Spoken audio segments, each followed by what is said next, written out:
નમસ્કાર મિત્રો, દેશ દુનિયા અને ગુજરાતના સૌથી મોટા સમાચાર જાણવા માટે વિડીયોને એક લાઇક કરી ખેડૂ પોકેટ ન્યૂઝ ચેનલને સબસ્ક્રાઇબ કરી આપજો. એક તરફ ગુજરાતમાં તીવ્ર ગરમીનો પ્રકોપ જોવા મળી રહ્યો છે, તો બીજી તરફ ચોમાસા પહેલાંની પ્રવૃત્તિ પણ શરૂ થઈ ગઈ છે.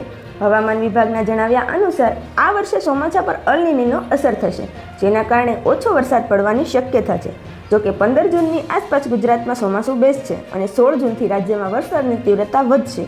દરમિયાન પડોશી રાજ્યોમાં હવામાન બદલાયું છે અને મધ્યપ્રદેશના ભયંકર વાવાઝોડાને કારણે 4 લોકોના મોત થયા છે. ગુજરાતમાં ચોમાસાની આતુરતાપૂર્વક રાહ જોવાઈ રહી છે, ત્યારે હવામાન નિષ્ણાત અંબાલાલ પટેલે વરસાદને લઈને મહત્વની આગાહી કરી છે.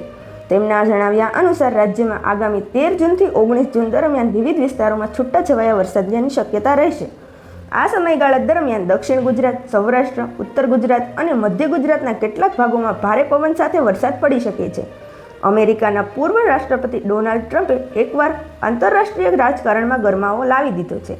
ટ્રમ્પે પોતાના social media platform truth social પર એક મોટી જાહેરાત કરતા દાવો કર્યો છે કે આવતીકાલે અમેરિકા અને ઈરાન વચ્ચે એક ઐતિહાસિક ડીલ પર સહી થવા જઈ રહી છે. તેમનું કહેવું છે કે આ કરાર થતાં જ લાંબા સમયથી વિવાદોમાં રહેલી સ્ટ્રેટ ઓફ હોર્મુઝની ખાડી તમામ દેશો માટે ખુલ્લી મૂકી દેવામાં આવશે. વડોદરા જિલ્લાના સાવલી તાલુકાના ભાજપ યુવા મોરચાના પ્રમુખે ગળે ફાંસો ખાઈ આત્મહત્યા કરી હોવાની ઘટનાએ રાજકીય વર્તુળોમાં ચકચાર મચાવી છે.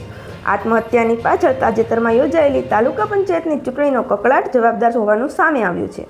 બીજી તરફ મૃતક યુવકના પિતા અને નિવૃત્ત પોલીસ કર્મચારીએ ડેસર પોલીસ સ્ટેશનના પોલીસ ઇન્સ્પેક્ટર તથા સ્ટાફ પર પરેશાન કરવાનો આક્ષેપ કરતા જણાવ્યું કે તેમનો પુત્ર ડિપ્રેશનમાં જતો રહ્યો હતો. બસ હાલ માટે એટલું જ મિત્રો. ફરી મળીએ નવી અપડેટ સાથે. ત્યાર પહેલાં વિડીયોને એક લાઇક કરી ખેડૂ પોકેટ ન્યૂઝ ચેનલને સબસ્ક્રાઇબ કરી આપજો.